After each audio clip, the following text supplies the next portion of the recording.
Welcome to the Encore Audio Archives YouTube channel. I'm Taper Dave, and this is my channel. I've uploaded hundreds of talks here that I've recorded at meetings in West LA, and I've also recorded conventions starting in 2013. I've got a bunch of those up. And Walt and Mary Murray, the original owners of Encore Audio Archives, started the company in the 80s, and Walt recorded Joe and Charlie's and a bunch of stuff down in Vista, California. My sobriety date is June 20th of 1994. I hope you find something you like, so please like and subscribe to my channel and comment down below. If you want to hear something that I don't have or that you don't see, I'll see that I get it. Anyways, take care and have a great day if you want to.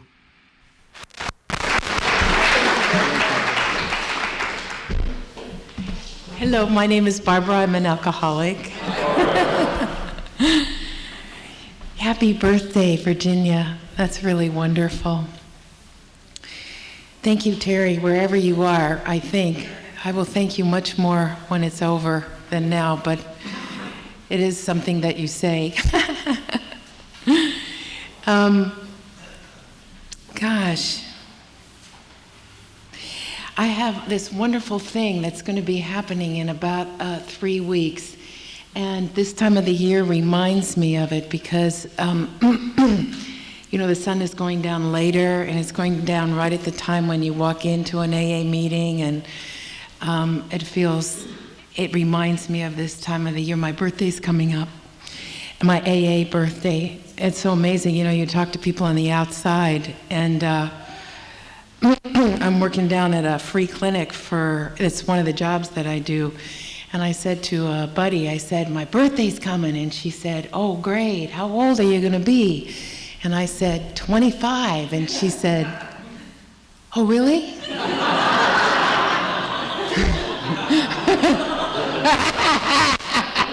You know, sometimes they say, oh, you don't look it. Well, she could have said that. And because for me, although over the years I've learned to celebrate my natal birthday, which is more than, I didn't do that so much when I was drinking. When I was drinking, I used to have these sort of like ultimatums, you know, what I would get done by such and such a birthday, or what I would stop doing, as it were, by such and such a birthday.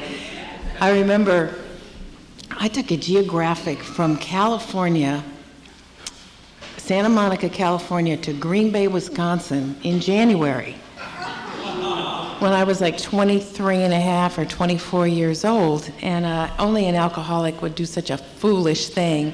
Although Green Bay did have more bars per capita than any other, at the time, this was like in the early 70s, than any other city in the United States. So, and each one of those bars had a honky-tonk band, you know? So I was at home. I mean, I was in the right place. That was a great place to be. But I remember it was just before my 24th birthday. I think this is how it went. You know, I don't know if it's blackouts or old age. It's making me forget these things. But I was listening to Janis Joplin at that time we used to have record players. And she was singing, I always wanted to be Janis Joplin. I always wanted to be her. I used to just, you know, say to God, both drinking and sober, I'd say, God, how come you didn't make me Janis Joplin? I've got it on the inside. I just never had a voice. How come you never made me Janis Joplin? Well, I got the answer when I had about a year of sobriety, year and a half of sobriety. God said to me, you'd be dead if you were Janis Joplin.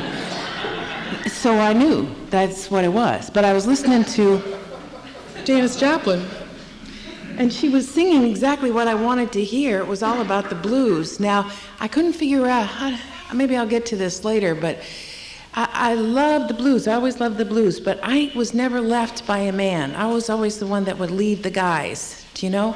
And I could never figure out why I had the blues so bad. Well, I got sober and layers unpeel, you know, in this program, and I come to find out why the blues were there for me. But blues are good to drink for, you know, they're to drink to as well, so that was just fine. And I said to myself, when I'm 25, I'm going to quit drinking. Well, I had a whole year and a half to go, so that was really good. It was a good commitment to latch onto. It was like I was 23 or something, or I can't remember, but I mean, I do remember I had like a year and a half to make that commitment in. And of course, when I was 25, that's the last thing in the world I was going to be doing, was quitting drinking, So, big surprise, I come from an alcoholic family. My dad was an alcoholic. Love my dad to this day, love my dad.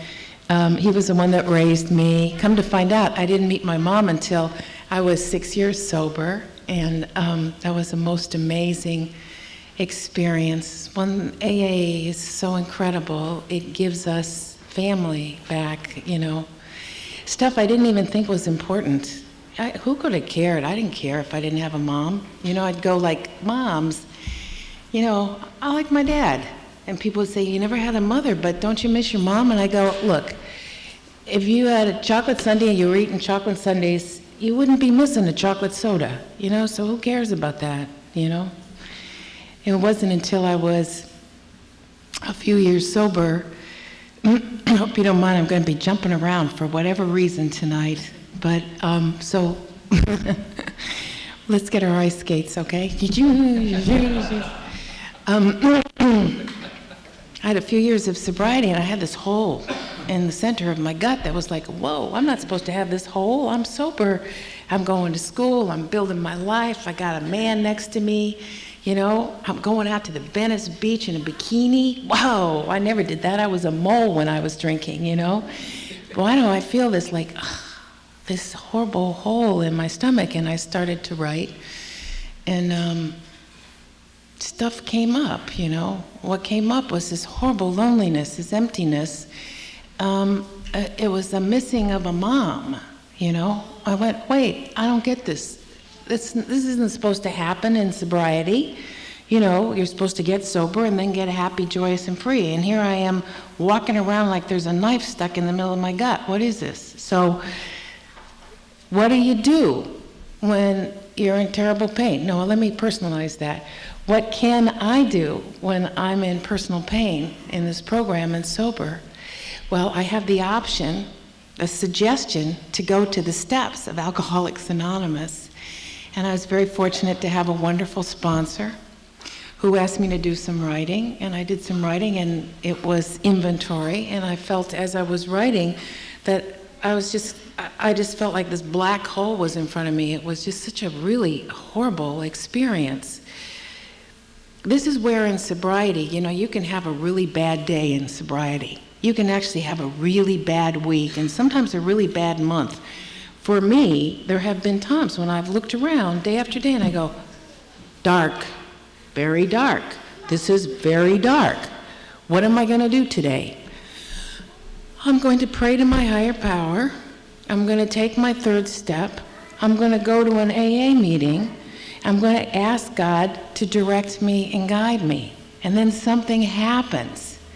Something happens that's most marvelous. So when I look back on that period, I understood it was all about going to a deeper place, a place that was very important and deep and beautiful, where I found God. But when I was in the middle of it, I was walking around with the knife stuck in my gut. Sober. Thank you, Lord. Sober. So what happened is I finished reading this inventory to my sponsor, and something turned on the inside, and I started looking for my mom. It's so amazing because Faith and little Maddie are here tonight. And I see what a miracle that is. Do you know what I mean? A mama and her baby. I see how beautiful that is. Up until that time in my sobriety, I had no idea about mothers and children. It was like, oh, well, that's nice, well, that's nice. There was nothing, there was no heart, there was no feeling for that. And I decided that I was going to meet my mom or find my mom. It was going to be kind of hard because nobody had seen her for 35 years. And through a series of circumstances, I ended up finding my mom through the Presbyterian Church in Rockville, Arkansas, I must tell you, and a private detective that I got sober with who found the driver's license of my mom, and I wrote her a note, and I said, "Dear Betty Jane, this is one of the most important days of my life because I'm writing to you and you're my mother." And then I wrote that I was a sober member of Alcoholics Anonymous and I was going to school and my life was good, which I knew it was, even though I had that hole in my gut. And talk about taking a third step. What I did is I folded it up in 3 parts and I put it in an envelope and I wrote the new address that I had just found out and I stuck a stamp on it and I walked to the post box, I opened that little thing and I stuck it in. Now that's a third step. That's called letting go and letting God. And then I walked away. And 2 weeks later, I was listening to my phone machine, and I was with a guy who was a roofer at the time, Michael's Roofing Service, and I sponsored quite a few people, and so it was, babies going, "Help," or "Where are we going to a meeting tonight?" or "I got the most beautiful story to tell you," or "Michael, we've got a job for you here." And in the middle of all that, there was this,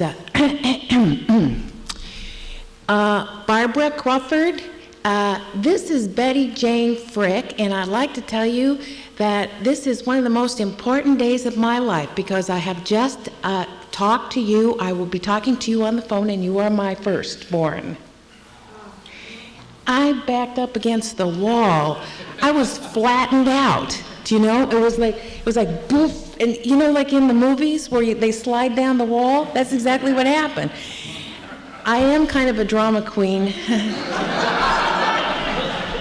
And I was alone, so there was nobody to have this moment with me. It was only God and me, But it was a moment. It was the most beautiful moment. I mean, there's a few of you who've been here long enough to hear this story, the chapters of this story as they go on.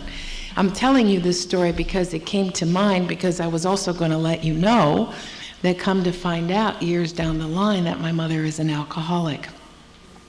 So I come from an alcoholic family on both sides. And when we met each other, and I hadn't seen her since I was 1.5 years, we walked down the road together in Novinger, Missouri. I'm sure you all know where Novinger is. They all know where LA is. And this guy from the gas station, everybody knows everybody. Do you know what I mean? It's like Mike's at the gas station, and Bob is the guy in the pharmacy, and so Betty was taking me around to introduce me to everybody, sort of, and she was getting gas too. And Mike said, "Well, Betty, I see you brought your younger sister here." And she goes, "No, Mike, this is not my younger sister. This is my daughter, Barbara Jo. She's come out from California." Now, everybody knows everybody else's business in Novinger, Missouri, and nobody had ever heard of a daughter named Barbara Jo to Betty Jane Frick. So it was like, So I think mouths were going, but wasn't that cool that she had enough courage to be able to walk me into the bank, and introduce me to all the tellers, and this is my daughter, Barbara Jo. She's from California. I never thought that family was important, About 3 weeks ago or 2 weeks ago, God knows, these 2 wonderful women in the front row, Sonia and Darls, were there to help me through this. My brother, Bob, he's a half-brother. I thought I was an only child until I met, my mother. And he comes out. He's a half-brother. He's younger than I am, which is good because he is a lieutenant colonel in the Air Force, and he likes to order people around. Well, I'm his older sister. So I talked to my sponsor frantically, going, "I don't know what to do. He's trying to order me around." She goes, "You're his older sister. Do you know? Remember that?" "Oh, okay. What do older sisters do?" "Okay. They don't take shit from their younger brothers."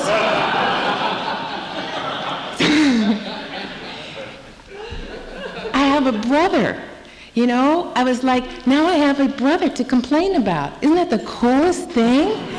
It's like these unexpected gifts. If you had told me in my first year of sobriety, okay, and I remember people saying this and I just could not get it. I did not understand it. This is what they'd say, you know, okay, write a list of all the things that you want 5 years down the road or 10 years down the road as you are sober. And when you get there, you are going to find that that list has nothing to do with the beauty and the gifts that you have gotten that and 10,000 times more. I would have said, what are you talking about? Do you know? I don't get what you're talking about. I know what I want. Do you know? And here it is. I never asked for family. I didn't know that there was family to ask for. I didn't even understand that family was important except my dad, and my dad was my dad, you know. You know, of course, there's my father, you know. But these unexpected, tender, beautiful things that we get. So that dark period that I went through in sobriety was a dark period that as I look back, I see it was an incredibly beautiful, fecund, growing period. Almost like, you know, you put the seed in the ground and you go, okay, grow.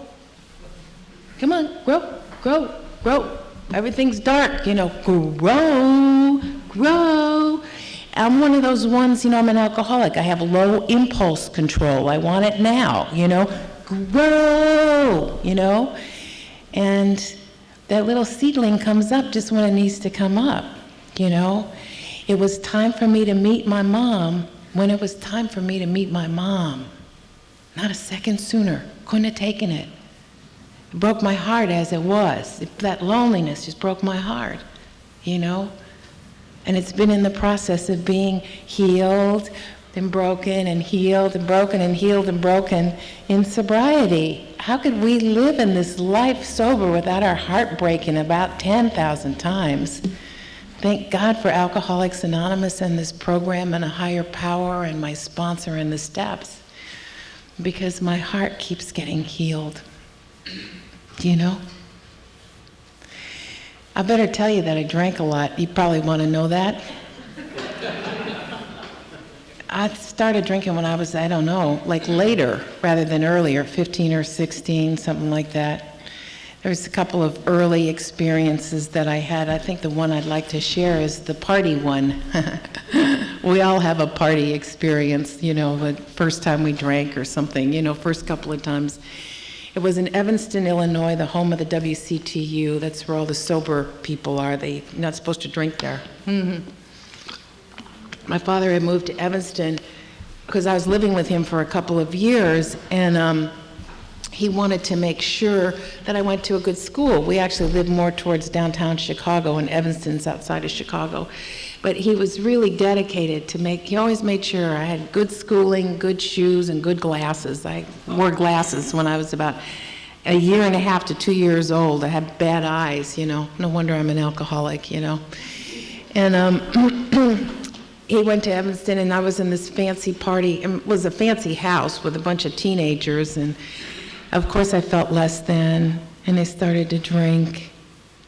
And I was not an attractive young teenage girl. I was always in that awkward stage, or at least it felt like I was always in that awkward stage. Long hippie hair that kind of split off at the ends, and I could never make my eyes look big enough. One time the social worker said to me, I was in like a state school for a year or something, and so you had to see a social worker, which I am now, and she said to me, Barb, did you ever think about like wearing eye makeup or mascara or something?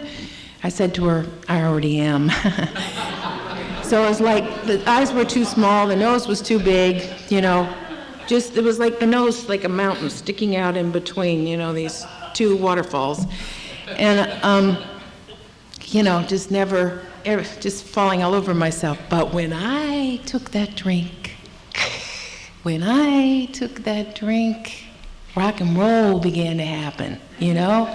It was like, you know, there is that moment You know, when you're in a bar or something like that, and there's just the beginning of that song where it just goes, and you see all the girls on the side begin to shimmy a little in their tight jeans, and the guys are beginning to move. That was it. That was it. It was like, oh, yeah, this is good. I like this. What is this stuff, you know? It was like, yeah. And I remember I then went to the bathroom to pee, which I was going to be doing for many, many thousands of times after that first drunken pee. And I remember looking at this mirror as I was sitting, you know, kind of on the pot, you know, looking at this mirror and saying, "You are so beautiful."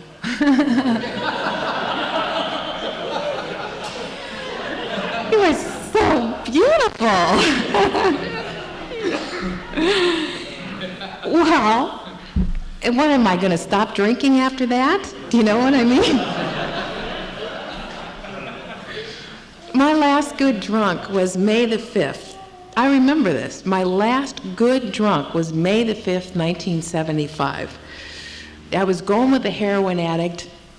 He called himself a redneck hippie from Texas.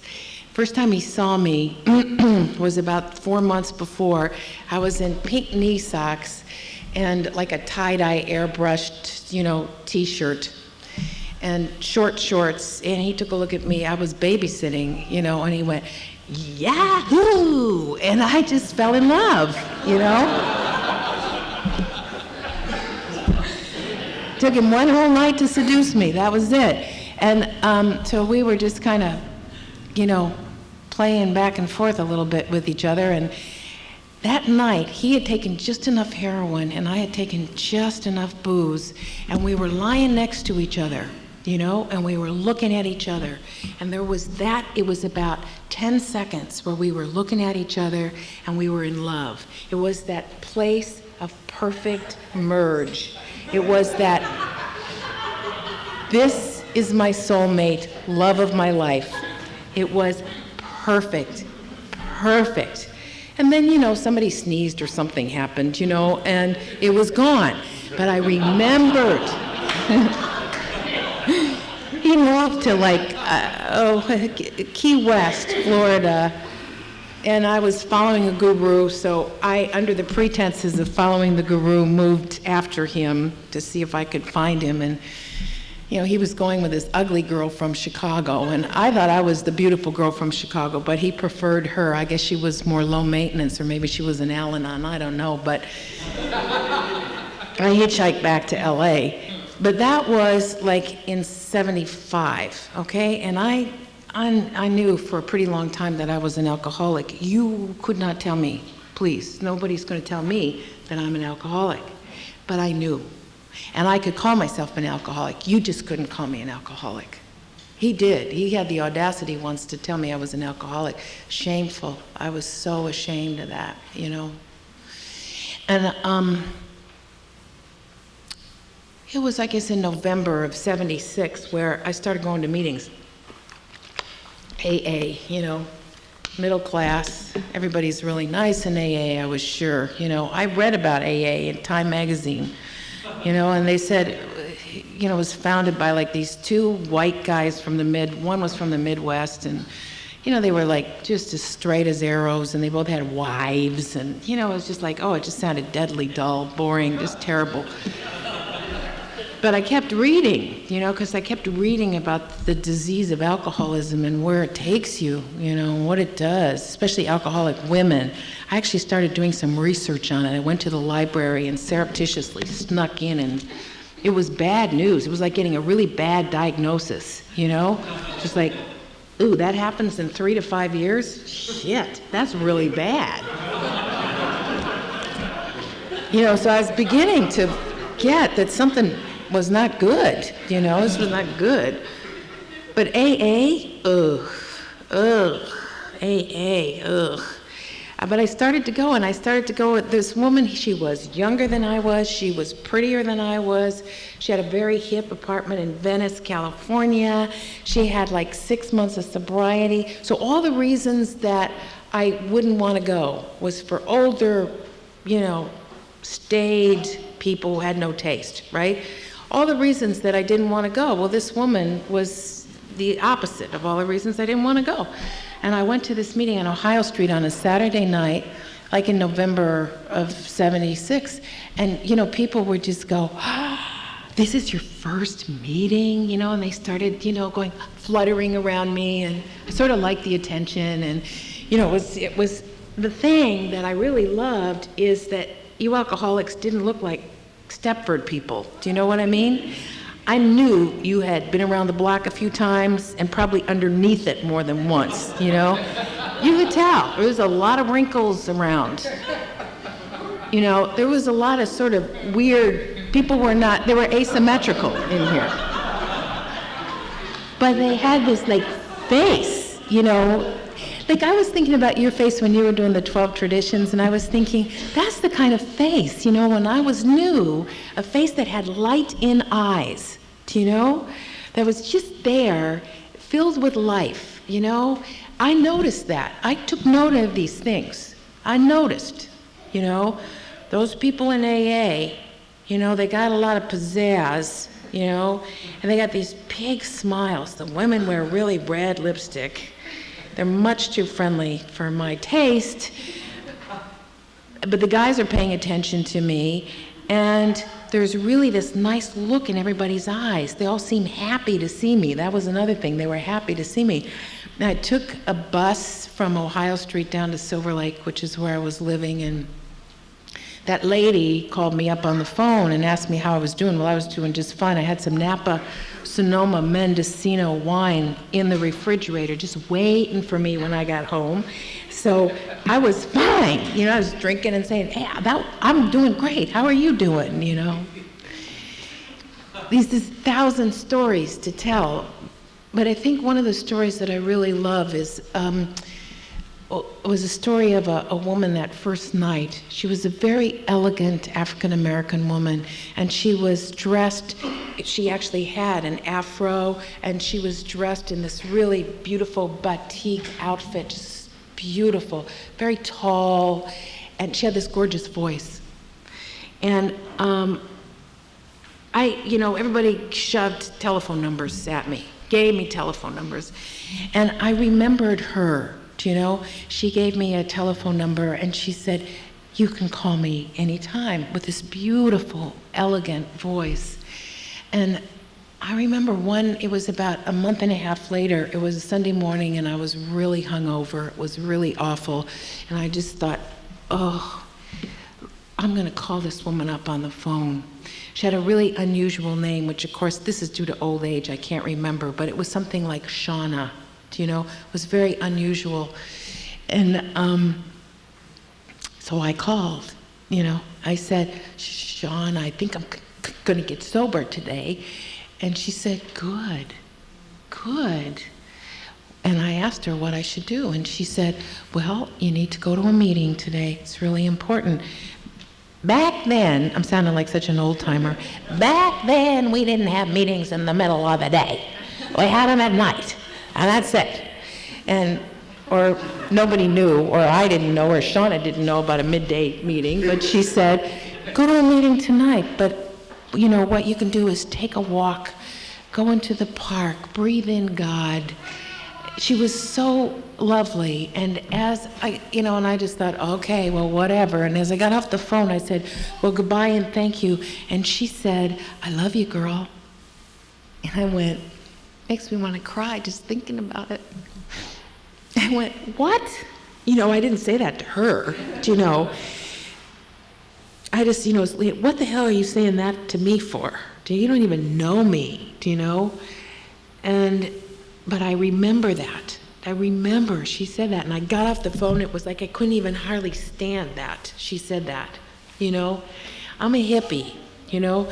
And for us hippies, when we were drinking and using, loving meant fucking. That's what it was, do you know? So when she said, I love you, girl, it was like, you know, you don't even know me. And I got sober, like, how many months later? A few months later, maybe 6 months later. It was May the 3rd. You know, I was gonna get sober on May the 5th, you know? I said, I don't know if I told you that, but my last good drunk was May the 5th, 1975. So I said, okay, I'm going to get sober May the 5th, 1977. That gave me a few good weeks to just drink as much as I wanted to. It was really great, you know. And here it was May the 3rd, and I was like, it was 7 o'clock in the evening, and I was really, really drunk. And I had nothing left to do for the rest of the night, and it was bad, you know. I thought, I'm going to call central office. They'll take me to a meeting tomorrow night, because then I had a scheme. I could think about going to the meeting the next night, you know. And after all, I was going to get sober on May the 5th, you know.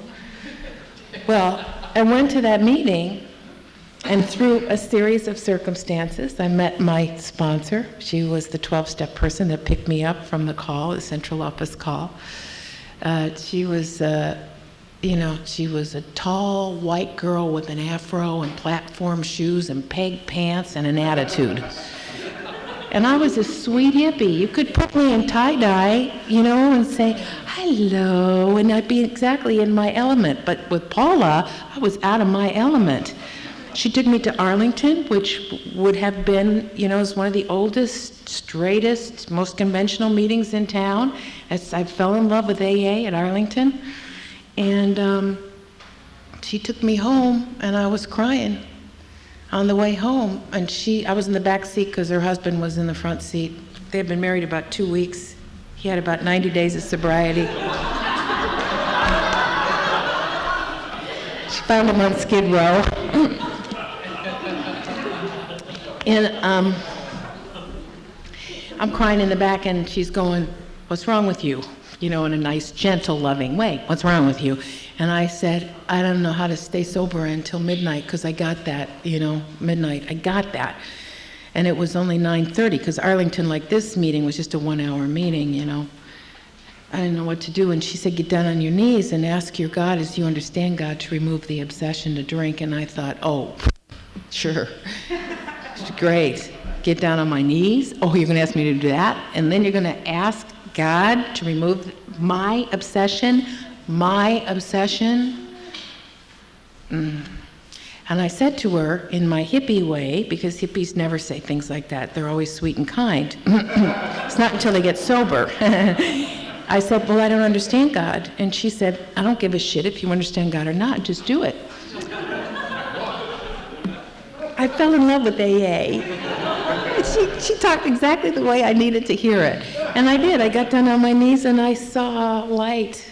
I saw light.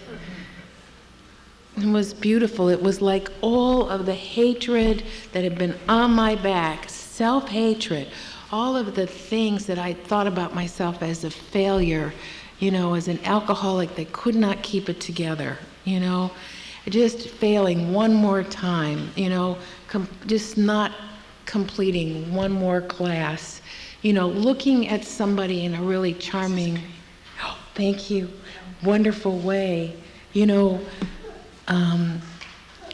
because I wanted a drink from them and nothing else, you know, using people for what they could give me instead of feeling their hearts, you know. I was so dead on the inside, and that dead was heavy, heavy with shame. And that light was just a light. It was light, like the opposite of heavy, you know, it was a light. And it was the most incredible experience. And I said, oh, whoa, this is amazing. And the next day, somebody had gotten my telephone number that night at the Arlington meeting. I can't remember giving it to anybody, but they called me at Par Services, which is where I was working at the time. He's a file clerk. I was living up to my potential at the age of 29. And that person, a woman who I never met, you know, she said, hi, you know, this is Peggy or somebody like that, and I just want to wish you a good day. I'm from Alcoholics Anonymous. And I went, hi. Got off the phone, and there it began, you know, there it began. So I got sober on May the 3rd, not on May the 5th, as I had planned. God had other plans for me. And I wanted to get in touch with that woman, You know, I wanted to ask that, I think her name was Shauna, that Shauna woman, you know, I wanted to tell her I got sober after about 2 months, you know, because there was something about her saying that she loved me. That was all pieces of the puzzle that were falling in place. That was just one more thing that was getting me to get sober. You know, I hadn't gotten sober yet, but it was just one thing that was just like, ugh, you know, rocked my boat. It was gonna be part of what got me here and got me sober. And I was gonna call her up and thank her. And I called the number and the number was disconnected, you know? So I went back to the Ohio Street meeting and I asked about her and they said, oh yeah, you know, she used to work at Claire. Yeah, but you know, she went someplace. She went to Ohio or something like that. And I never did get a chance to thank her. And about 8 years into my sobriety, a good friend of mine, Tracy, was getting married. And at the time I was being a makeup artist. And so I said to Tracy, I said, you know, what I would love to give you for your wedding present is to do your makeup and the makeup of all the women who were in the bridal party. And I was in the bridal party too. She said that'd be really great. And so I was doing, you know, the makeup for everybody. And then she said, oh God, where's Shauna? She hadn't come in yet. And I went, back then my brain remembered her name. And I went, is she a black woman? She said, yeah, she is. I said, where's she coming from? She said, oh, Ohio. She moved to Ohio about 8 years ago. And this woman walked in the door. She looked she was just glorious, you know? And I said, you know, I'm in the wedding party. May I do your makeup? And she said, yes. If some of you may know this, but when you do makeup on somebody, it's a very intimate kind of thing because you get close to their face and you can really touch it in a really loving way, and as I was doing her makeup, I said, you know, you played an incredibly important part in my sobriety. She didn't remember any of this, do you know, because she probably had old-timers disease too. And But also because this is the deal. We never know when that seed is planted or how it's planted.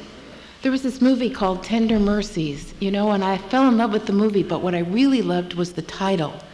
She had given me a tender mercy, do you know? She had opened my heart to the possibility of love when I absolutely could not fathom what that meant. And I got to do her makeup for her. It was really beautiful.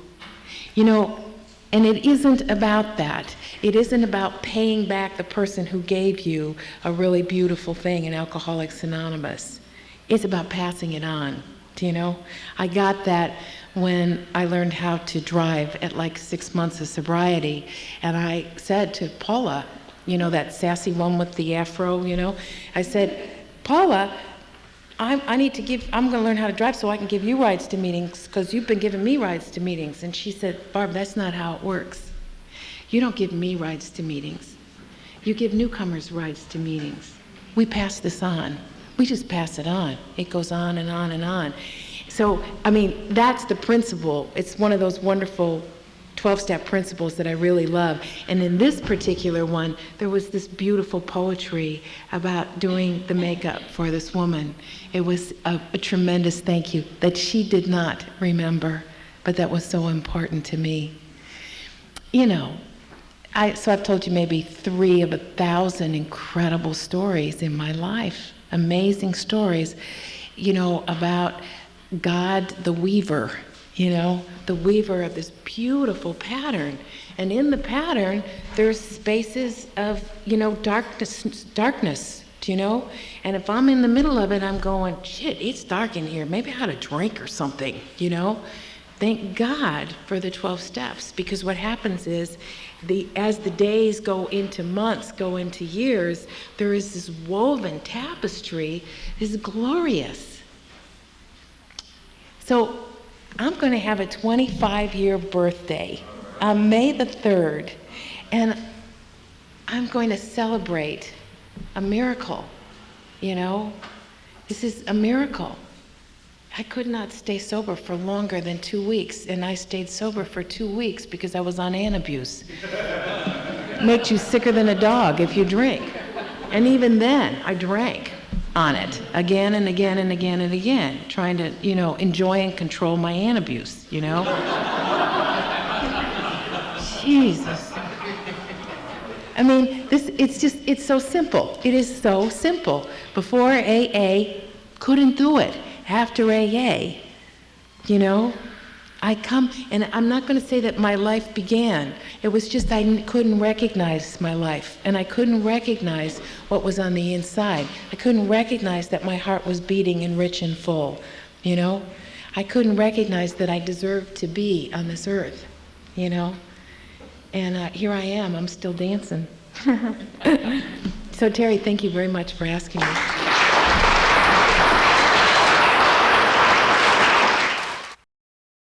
Sorry to interrupt your viewing. Taper Dave here. Just wanted to take a second to ask you to like and subscribe to my channel. Let me know if you like what you're listening. I've got some very good talks here, and this one's a great one. Just curious, do you think this is better than Zoom? Tell me what you think. Okay, this is how I prepare my drone for launching.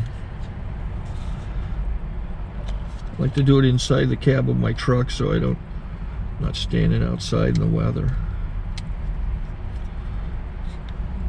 To install the joysticks for control, up and down, right and left, powered on. I have an Android phone that I use to connect it to the drone with. And it's actually controlled through the iPhone, through an app. Oops, wrong way. It's actually controlled through the iPhone, or through this Android phone, through the app. It's actually controlled through the Android phone, through an app, and you connect it through this short connection right here.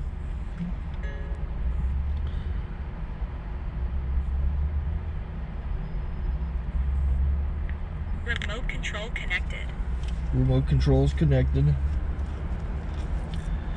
So I pull out the drone. I have to extend the legs. Long legs extended first, then the short legs. Remove the gimbal protector.